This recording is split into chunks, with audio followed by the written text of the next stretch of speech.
আসসালামু আলাইকুম গাইস, রিশপা গল্প সিজন 2 নিয়ে আইসা পড়ছি। তো বেশি কথা না বাড়িয়ে আজকের ভিডিও শুরু করা যাক। কোচিং থেকে বের হয়ে সোজা হোস্টেলে রওনা দিলাম। মাত্র 5 মিনিট দূরত্ব, তাই হেলে দুলে হাঁটতে লাগলাম কানে হেডফোন লাগিয়ে। তখন প্রায় সন্ধ্যা ঘনিয়ে এসেছে। হঠাৎ মনে হলো কেউ আমাকে ফলো করছে। ঘুরে পিছনে তাকিয়ে দেখলাম একটা ছেলে কিছুটা দূরে দাঁড়িয়ে আছে। আমি পাত্তা না দিয়ে আবার হাঁটা দিলাম। ছেলেটা আবার আমার পিছু নিল। আমি থেমে গেলাম, ছেলেটা থেমে গেল। এবার আমার একটু খটকা লাগলো। আমি কান থেকে হেডফোনটা খুলে ব্যাগ রেখে ছেলেটাকে হাতের ইশারায় ডাক দিলাম। সাথে সাথে সে আমার দিকে এগিয়ে আসতে লাগলো। ছেলেটা আসুক এর মাঝে আমি আমার পরিচয় দিয়ে দেই। আমি রিশপা, ইন্টার ফার্স্ট ইয়ারের ছাত্রী। মা মারা যাওয়ার পর বাবা আবার বিয়ে করে। সৎ মায়ের অত্যাচারে বাসা ছাড়তে বাধ্য হই। এখন হোস্টেল থেকে পড়াশোনা চালিয়ে যাচ্ছি। বাবা মাঝে মাঝে এসে খোঁজ খবর নিয়ে যায়, টাকা দিয়ে যায়। জীবন নিয়ে আমার কোনো অভিযোগ নেই। আমি চাইলেও নিজের ভাগ্য পরিবর্তন করতে পারবো না। তাই যা হবে তা মেনে নিয়ে সামনে এগিয়ে যাওয়াই বুদ্ধি তার পরিচয়। ছেলেটা আসলো আমার কাছে। আমি জিজ্ঞাসা করলাম, কি সমস্যা, আপনি কি আমাকে ফলো করছেন? ছেলেটা আমতা আমতা করে জবাব দিল, না মানে অনেক দিন ধরে আপনাকে ফলো করছি আমি। খুব ভালো লাগে আপনাকে, কিন্তু কখনো সাহস হয় নাই সামনে আসার। আজ কিভাবে যেন চলে আসলাম, প্লিজ রাগ করবেন না। খেয়াল করলাম ছেলেটা রীতিমতো কাঁপছে আর ঘামে ভিজে যাচ্ছে। বুঝলাম বেচারা খুব নার্ভাস। তাই ভাবলাম একটু মজা নেওয়া যাক ছেলেটার সাথে। দেখতে শুনতে ভালোই, তবু একটু মজা নিয়ে দেখি। আমি বললাম, এত ভয় নিয়ে প্রেমে পড়ার সাহস হলো কিভাবে আপনার? আপনি জানেন আমার সাথে দুইটা ভয়ঙ্কর জিন আছে। তারা ছোটবেলা থেকে আমার সাথে আছে। আমাকে কেউ বিরক্ত করলে তারা খুব রাগ করে। এর আগেও কয়েকটা ছেলে আমাকে প্রেমের প্রস্তাব দিয়েছিল। তারপরের দিনই ছেলেগুলার লাশ নদীতে ভেসে উঠেছিল। আমার সাথে জিনরা তাদেরকে মেরে ফেলছে।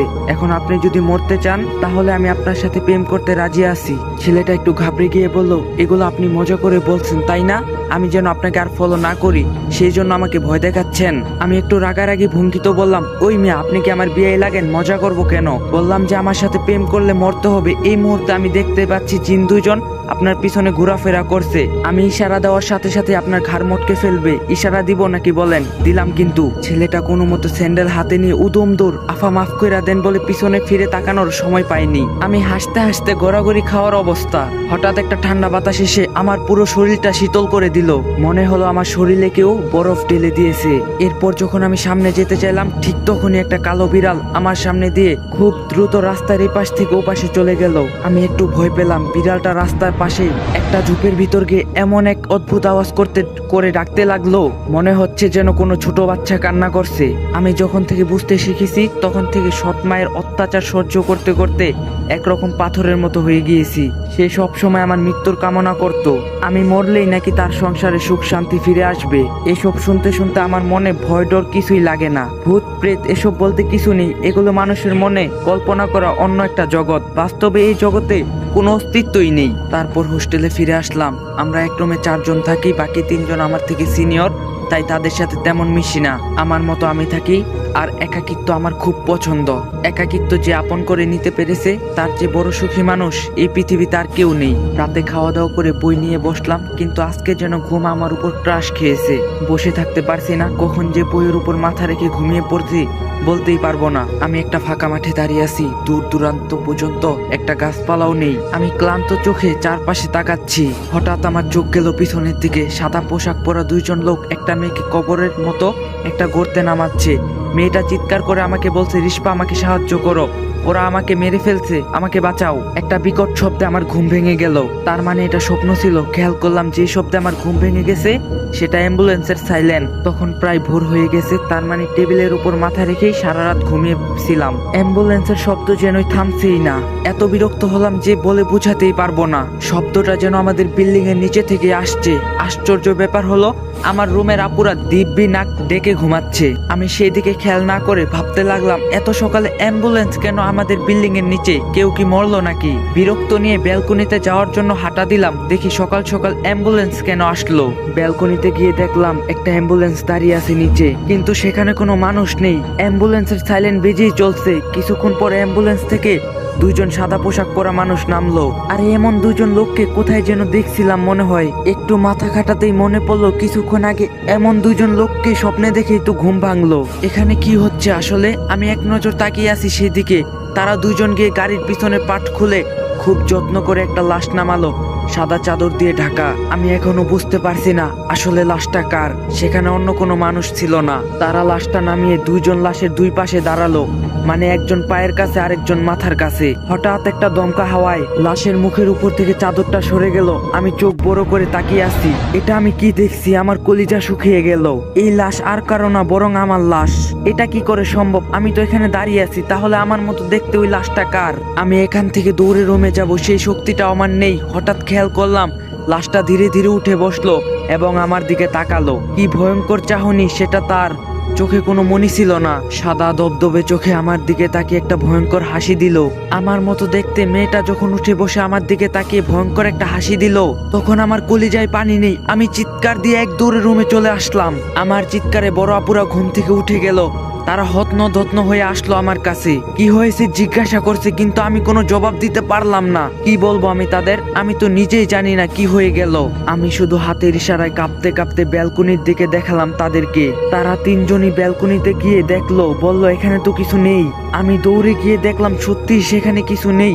অ্যাম্বুলেন্স নাই, কোনো মানুষও নাই। তাহলে একটু আগে আমি কি দেখলাম? তাহলে এটা কি আমার মনের ভুল? সারাদিন সকালের ঘটনা নিয়ে ভাবলাম, কিছুই মিলাতে পারছি না। ভয়ের চেয়ে বেশি অবাক হয়েছি। এমনটাও হতে পারে নাকি? সেই দিন আর কোচিং এ গেলাম না। বিকালবেলা ছাদে গিয়ে অনমনে বসে আছি। হঠাৎ কোথা থেকে যেন একটা নীল রঙের প্রজাপতি উড়ে এসে আমার হাতে বসলো।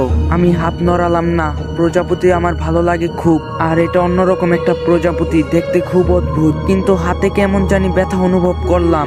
আস্তে আস্তে ব্যথাটা বাড়তে লাগলো। আমি আঙ্গুল দিয়ে স্পর্শ করতেই ফুরুত করে উড়ে গেল।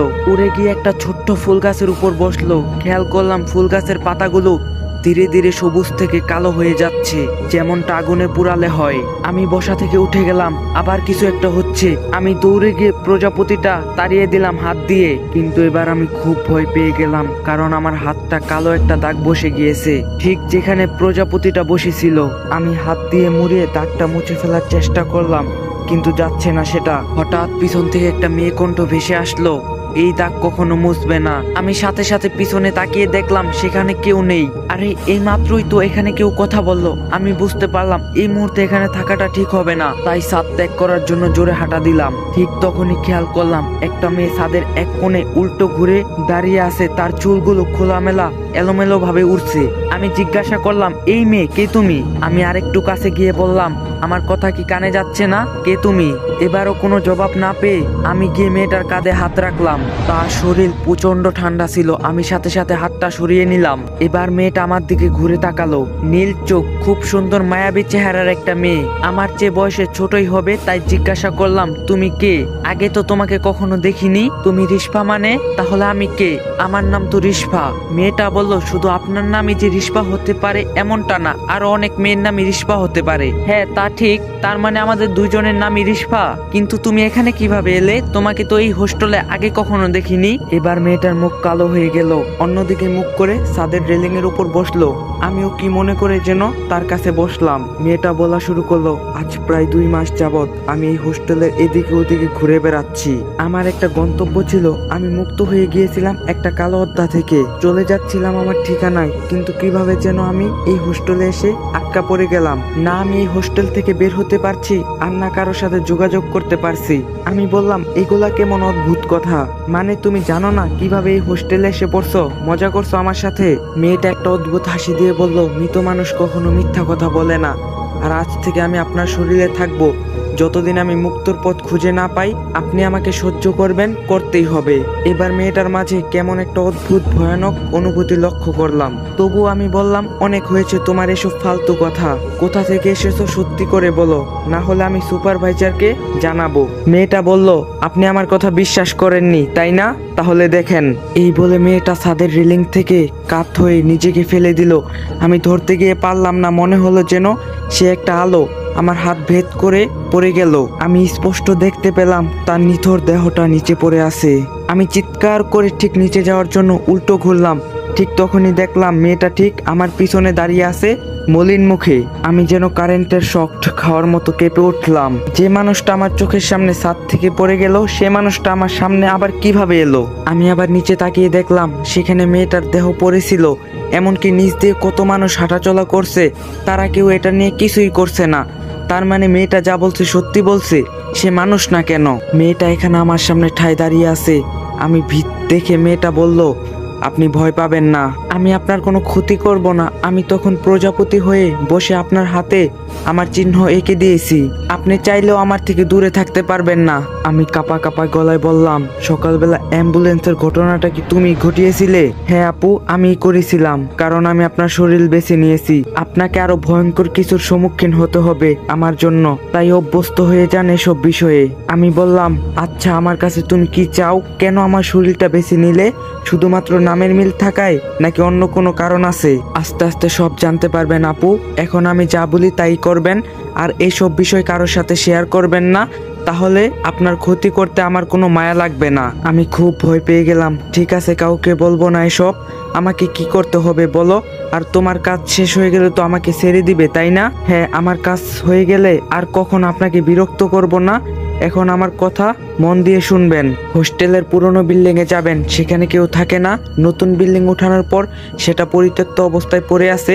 সেখানে গিয়ে 4 নাম্বার রুমে ভাঙা আলমারিটা খুলবেন, দেখবেন সেখানে কি আছে, এসে আমাকে জানাবেন। আমি এখনো জানি না আমি এই হোস্টেলে কেন বন্দি আছি। উত্তরটা খুঁজে পেলে আমি মুক্তর পথ খুঁজে পাবো। আমি বললাম, ওই বিল্ডিং এ দিনের বেলাতেই কেউ যায় না ভয়ে, আর আমি এই সন্ধ্যাবেলায় কিভাবে যাব? কালকে দিনের বেলায় গেলে হয় না? মেয়েটা ঘাড় বাঁকা করে কর্কশ গলায় বলল, এখন যেতে বলছি মানে এখনই যেতে হবে। আমাকে এখানেই পাবেন, দেখে এসে আমাকে জানাবেন। আমি ভয় পেয়ে বললাম, ঠিক আছে যাচ্ছি। এমন এমন ধমক দেওয়ার কি দরকার? আমি এই বলে মুখ বাঁকিয়ে চলে আসলাম। আমি এতটুকু বুঝেছি যে ওর কথা মানলে আমার কোনো ক্ষতি করবে না ও। আমি পুরনো বিল্ডিংটার সামনে দাঁড়িয়ে আছি, খুব ভয় করছে ভিতরে যেতে, কিন্তু যেতেই তো হবে, না হলে আবার রিস্পা আমাকে মেরে ফেলতে পারে। ভাবতে ভাবতে ভিতরে প্রবেশ করলাম। চারদিক থেকে ভিন্ন ভিন্ন পোকামাকড়ের ডাক ভেসে আসছে। এত অন্ধকার যে নিজের অঙ্গ প্রত্যঙ্গ পর্যন্ত দেখা যাচ্ছে না। ভরসা শুধু মোবাইলের ছোট্ট একটা লাইট। হঠাৎ মনে হলো যেন পিছনে কেউ দৌড়ে চলে গেল। আমি চমকে গিয়ে পিছনে ফিরলাম, কাউকে দেখতে পেলাম না। আমি আবার সামনে যেতে লাগলাম। আমার মনে হচ্ছে কেউ তো আমার সাথে আসছে, আমার সাথে পা মিলিয়ে হাঁটছে। তবে এসব পাত্তা দিলাম না, কিছু হলে রিস্পা তো দেখে নিবে। আমি তো ওর কাজ করার জন্য এখানে আসছি। অবশেষে 4 নাম্বার রুম খুঁজে পেলাম। দরজা ভাঙা ছিল। হালকা ঠেলে দিয়ে ভিতরে প্রবেশ করলাম। লাইটের মিটমিটে আলোতে আলমারিটা পেয়ে গেলাম রুমের এক কোণে। হঠাৎ চিচি শব্দ করে কয়েকটা ইঁদুর দৌড়ে চলে গেল। আমি একটু ভয় পেলাম, না জানি আলমারির ভিতর কি আছে। ধীরে ধীরে আলমারির দরজাটা টান দিলাম। খুব বাজে একটা গন্ধ নাকে ভেসে আসলো। ওড়না দিয়ে নাক চেপে ধরে লাইটের আলোটা দিয়ে চারপাশ ঘুরিয়ে দেখতে লাগলাম। আরে এটা তো একটা মৃতদেহ, কালো কাপড় দিয়ে মোড়ানো, শুধু মুখটা দেখা যাচ্ছে। ভালো করে খেয়াল করলাম, এটা রিস্পার মৃতদেহ। হঠাৎ পিছনে কারো উপস্থিতি টের পেয়ে ঘাবড়ে গিয়ে পিছনে তাকালাম। আমি পুরনো বিল্ডিং থেকে বের হয়ে দৌড়ে চলে আসলাম। ওয়াশরুমে গিয়ে নাক মুখ তাড়াহুড়ো করে পানি দিলাম। আয়নাতে নিজেকে দেখে কেমন অবাক লাগছে। এতটা ভয় আমি আমার জীবনেও কখনো পাইনি। আমি চোখে এখনো স্পষ্ট ভয়ে ফুটে আছে। আরে আমি এখানে কি করছি? রিস্পা তো আমাকে ছাদে দেখা করতে বলছিল। তাড়াহুড়ো করে ওয়াশরুম থেকে বের হয়ে ছাদের দিকে গেলাম। রুমের এক আপু খেয়াল করলো এবং বলল, রিস্পা কি হয়েছে তোমার? এত আতঙ্কিত কেন তুমি? কোনো সমস্যা? আমি কোনো জবাব দিলাম না, সোজা ছাদে চলে এলাম। ফিস ফিস করে ডাকতে লাগলাম, রিস্পা, এই রিস্পা, কোথায় তুমি? আমি এসেছি। কোনো সারা শব্দ নেই। আকাশে রুটির মতো গোল চাঁদ, যদিও আমার বানানো রুটি গোল হয় না, চায়নার মানচিত্রের মতো হয়। আজ ভরা পূর্ণিমার দিনের আলোর মতো আজকে রাতটা। এমন রাত আগে কখনো দেখিনি। কিন্তু রিস্পা গেল কোথায়? হঠাৎ কানে এলো কেউ গুনগুন করে গান গাইছে। এটা একটা পুরুষ কণ্ঠ। মহিলা হোস্টেলে পুরুষ মানুষ আসবে কিভাবে? আমি তার কণ্ঠের সুর খুঁজতে লাগলাম। শব্দটা পানির ট্যাঙ্কের পিছন থেকে আসছে। আমি ধীর পায়ে সেদিকে গেলাম। রিস্পা আমাকে আবার ভয় দেখানোর জন্য এটা করছে না তো? কিন্তু ও আমাকে ভয় কেন দেখাবে? পানির ট্যাঙ্কের কাছে যাওয়ার সাথে সাথে গান থেমে গেল। আমি তাড়াতাড়ি সেখানে গিয়ে দেখলাম কেউ নেই। আবার পিছনে একটা শব্দ হলো। আমি ঘুরে তাকাতেই দেখলাম একটা ফুলের টপ ঠিক আমার বরাবর উড়ে আসছে। আমি তাড়াতাড়ি সরে গেলাম অন্যদিকে। বুঝতে পারলাম এটা রিস্পা না। আমাকে তাড়াতাড়ি চলে যেতে হবে এখান থেকে। আমি এক দৌড় দিলাম। ঠিক তখনই একটা কালো বিড়াল আমার সামনে লাফ দিয়ে পড়লো কোথা থেকে যেন। আমি থমকে দাঁড়াতে গিয়ে পা পিছলে পড়ে গেলাম। বিড়ালের চোখ দুটো ঝলমল করে জ্বলছিল। হঠাৎ বিড়ালটা রাগান্বিত ভঙ্গিতে আমার দিকে এগিয়ে আসতে আসতে লাগলো। আমি উঠতে পারছিলাম না, হয়তো পা মচকে গিয়েছে। আমি কুকড়ে কুকড়ে উঠার চেষ্টা করলাম কিন্তু পারলাম না। হঠাৎ বিড়ালটা থেমে গেল, আমার পিছনের দিকে তাকিয়ে কয়েকবার অদ্ভুত ডাক দিয়ে দৌড়ে চলে গেল। আমি পিছনে তাকিয়ে দেখলাম রিস্পা দাঁড়িয়ে আছে। অনেক কষ্টে উঠে দাঁড়িয়ে রেলিং এর সাথে হেলান দিয়ে দাঁড়িয়ে বললাম, কোথায় ছিলে তুমি? এই বিড়ালকে আমি আগেও দেখছিলাম সেদিন রাস্তায়, আমাকে ভয় দেখাতেই কি তুমি এটা করলে? রিস্পা বলল, সে ওই পুরনো বিল্ডিং থেকে আপনার সাথে এসেছে, সেখানে কিছু একটা তো হচ্ছে। আপনি সেই পুরনো বিল্ডিং এর 4 নাম্বার রুমে কি দেখলেন? আমি সেখানে তোমার মৃতদেহ দেখছি, আলমারির ভিতর কালো কাপড় দিয়ে মোড়ানো, তোমার চোখ দুটো খোলা ছিল।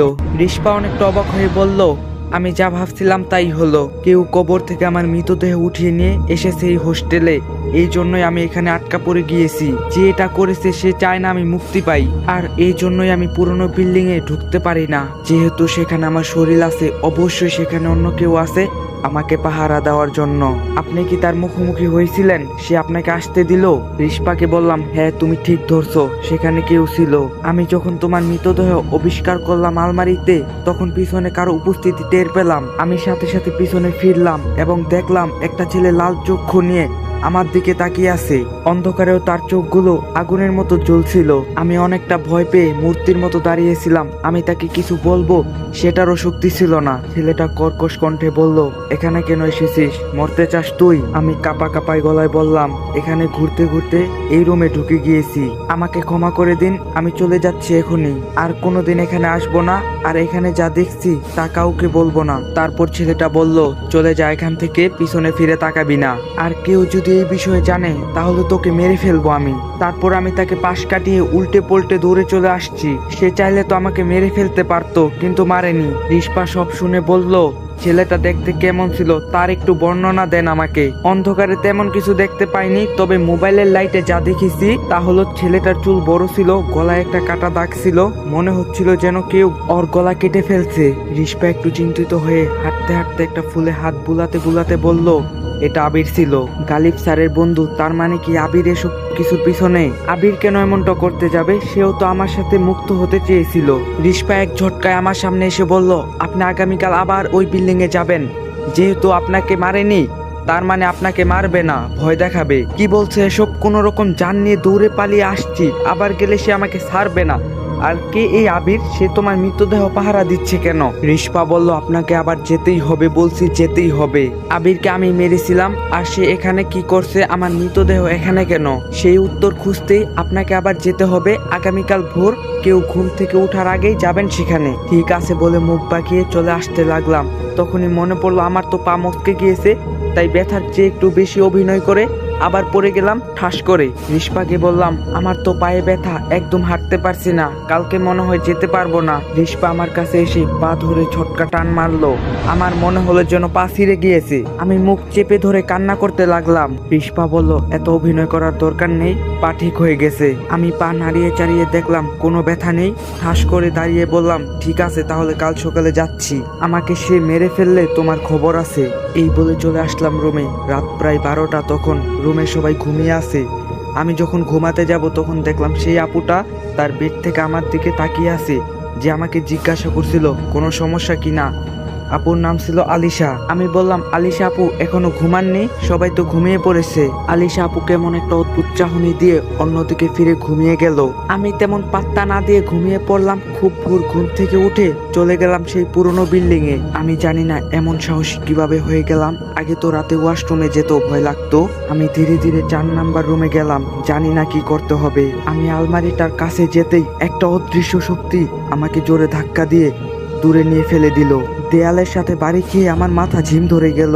একটু স্বাভাবিক হলে দেখলাম সেই ছেলেটা দাঁড়িয়ে আছে আলমারির কাছে। ছেলেটা চেঁচিয়ে বলল, তোকে না নিষেধ করছিলাম এখানে আসতে, আবার কেন আসলি? আমি তোকে এখন মেরেই ফেলবো। আমাকে এখানে রিস্পা পাঠিয়েছে। রিস্পার মৃতদেহ এখানে কিভাবে এলো, আর আপনি কেন এটা পাহারা দিচ্ছেন?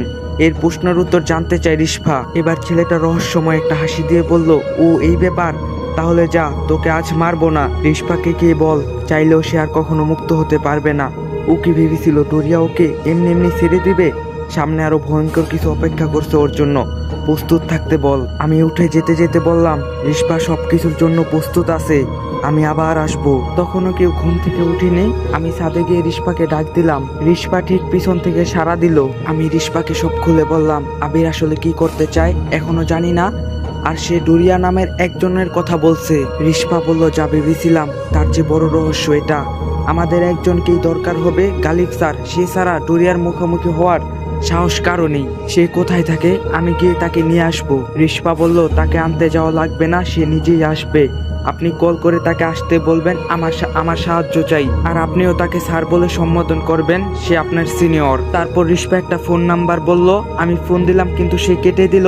আবার কল দিলে সে রিসিভ করে বলল কে? স্যার আমি রিস্পা, আমাকে সাহায্য করেন প্লিজ। রিস্পা তুমি কিভাবে আমাকে কল করলে? তুমি তো চলে গিয়েছিলে সব সময়ের জন্য, কি হয়েছে আবার? গালিব স্যার অবাক হয়ে কথাগুলো বলল। আমি বললাম স্যার আপনি যে রিস্পা ভাবছেন আমি সে না, তবে সে আমার সামনে আছে। এই মুহূর্তে আপনাকে খুব দরকার। রিস্পা বিপদে পড়েছে। হোস্টেলের ঠিকানা দিয়ে বললাম এখানে চলে আসেন যত তাড়াতাড়ি পারেন। গালিব স্যার বলল ঠিক আছে আসছি, এখনই আসছি। হোস্টেলের সামনে এসে কল দিচ্ছে। আমি ফোন রেখে ফাজলামো করে রিস্পাকে বললাম বাহ, এমন স্যার কয়জনের কপালে জুটে। আমার মনে হয় তুমি বেঁচে থাকলে সে তোমাকে কখনো হারাতে দিত না, সে তোমাকে হয়তো ভালোবাসে। রিস্পা বলে কি যে বলেন আপু, তবে ওনাকে আমার ভালো লাগে খুব। বিশেষ করে ওনার একটা থিওরি আছে, কাউকে তোমার কষ্ট বুঝতে দিও না, হেসে উড়িয়ে দাও যদি ভালো থাকতে চাও। ও আচ্ছা, তাহলে মানুষটা খুব ইন্টারেস্টিং। আচ্ছা সে না আসা পর্যন্ত আমরা কি করব এখন? এখানেই দাঁড়িয়ে থাকবো নাকি আমার জন্য অন্য কোনো দায়িত্ব আছে? রিস্পা কিছু বলতে যাবে এমন সময় বিকট একটা শব্দ হলো। শব্দটা কোন দিক থেকে এলো বুঝতে পারছি না। হঠাৎ রিস্পা বলল আপু আমার জানি কেমন জানি লাগছে। তাকিয়ে দেখলাম রিস্পা ধীরে ধীরে অদৃশ্য হয়ে যাচ্ছে। আমি গিয়ে রিস্পাকে ধরার চেষ্টা করলাম কিন্তু সে অস্পনীয় আলোর মতো। আমি বললাম রিস্পা কি হচ্ছে এটা? তুমি অদৃশ্য হয়ে যাচ্ছ কেন? কোথায় যাচ্ছ তুমি? আসসালামু আলাইকুম গাইস, যদি নেক্সট পার্ট লাগে অবশ্যই কমেন্টে বলবেন। আর যদি ভিডিওটা ভালো লাগে বেশি বেশি করে শেয়ার করে দিবেন আর একটা লাইক দিয়ে যাবেন। আর চ্যানেলে নতুন হয়ে থাকলে চ্যানেলটা সাবস্ক্রাইব করে দিবেন। তো দেখা হবে নেক্সট পার্টে। সবাই ভালো থাকবেন, সুস্থ থাকবেন, আল্লাহ হাফেজ।